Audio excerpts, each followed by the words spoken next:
I think I said this in reference to something else. I am self-initiated. No lineage controls me. Nobody ever came knocking on my door and said, you shouldn't talk about this stuff. Nobody has ever done that to me. So I have the weird feeling, and I don't believe it, but I have the feeling that it's like I discovered it. Because nobody tells me, nobody comes over and says, hey, you're on our territory, or don't talk about that. Didn't you know that we Mandayans have been doing this for 10,000 years? So, and I've been talking about it since '82 in public, and it's still a secret. It's still a secret. It's the secret that can't be told.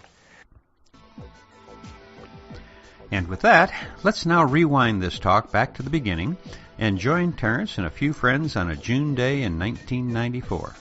And just for fun, try to recall what you were doing that month. Psilocin and DMT are not the same thing, and they don't actually degrade into the same thing. So they are sort of like parallel pathways in the brain. DMT is by far the most dramatic of all of these hallucinogens. And in some ways, if we only had DMT, we could do just fine, thank you. I mean, it's clumsy in some situations, but it definitely takes you from A to Z with all the stops in between. It's also interesting in that it is so how can I put it, socially transportable, in that it only lasts 10 minutes. Well, so our critics can surely invest 10 minutes. I mean, it's not addictive, so what argument can there be against it? If you're going to take up the cudgels of drug oppression and lead a lifelong crusade against the evils of hallucinogenesis, surely you will not sully yourself too dramatically if you just invest 10 miserable minutes to try and understand the phenomenon from the inside.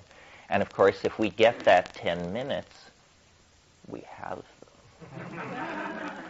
Because I don't believe that this side of the yawning grave, there is a more dramatic experience that you can go through. I mean, maybe surviving the crash of a 747 or something, but these are high-risk activities. Smoking DMT is not a high-risk activity. You could do the whole thing in 15 minutes, start to finish. And yet what happens is it is more dramatic than a flying saucer invasion. It takes you into a direct three-dimensional confrontation with an alien intelligence of some sort. And it raises questions about the after-death state, whether or not consciousness can exist without a body, the nature of the alien, the nature of our place in the cosmos.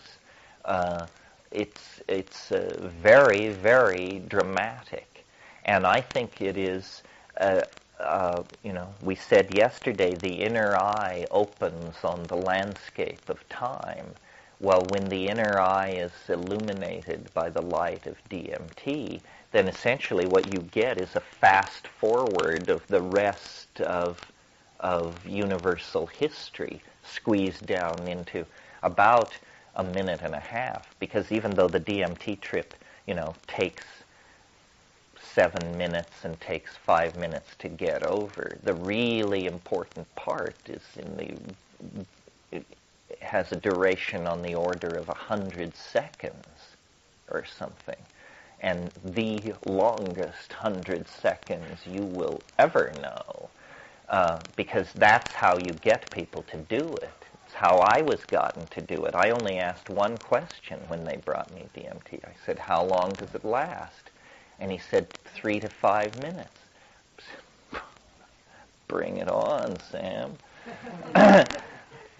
And, never having recovered then from that decision. So you said they're both feelings?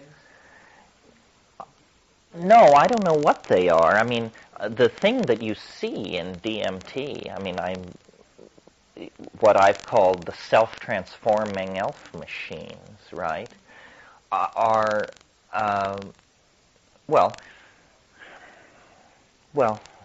when you smoke DMT and you get a good hit, the leather-lunged hash aficionados among us really have a leg up in this department because they can simply take it